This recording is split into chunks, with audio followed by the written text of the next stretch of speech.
Сәлеметсіздер ме, қалдарыңыз қалай? Өздеріңізбен бүгін және де үстіп амандықпен жүздесіп сөйлеп отырғаныма қуаныштамын.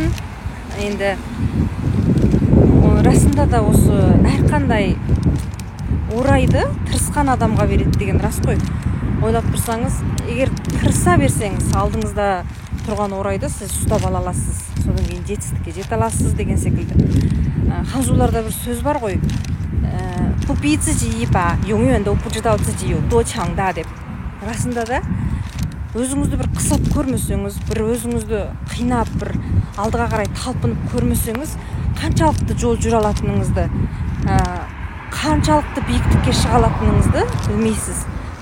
Сол секілді менде әзір күнделікті бір жақсы ойлар болады. Мысалы менде бір өте мықты болып, кішкентай кезімнен қатты пысық болып, бәр нәрсені біліп олай өскем жоқ. Бірақ менде әзір біртүрлі бір энергия, бір күш болады. Әуелі жаңа кетіп бара жатып ойладым, мүмкін мен кітап жазатын шығармын деп. Сол секілді кітап жазсам осылай деп соны ойлап келе жатып сіздерге сөйлеп жатқаным ғой. Сол үшін өздеріңізді тастамаңыздар, тырысыңыздар. Әрқандай жетістікке, әрқандай адамның ішінде бір энергиясы, бір күші болады, өзін алдыға қарай итеріп тұратын. Тек қана біз соны байқай алмаймыз, соны байқағаннан қорқамыз кей кезде. Ойбай, болмай қалама, айтып қалама, бүйтіп қалама деп өзімізге шек қойып аламыз.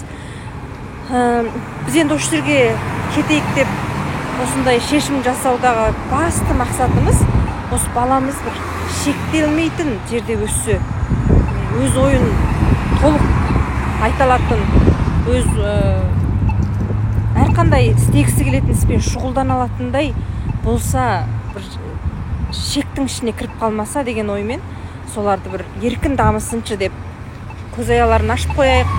Содан кейін ары қарай қалай дамиды ол өздерінің мысалы алдында өздері біледі ғой. Солай оймен үстіп батырлықпен келіп қалдық.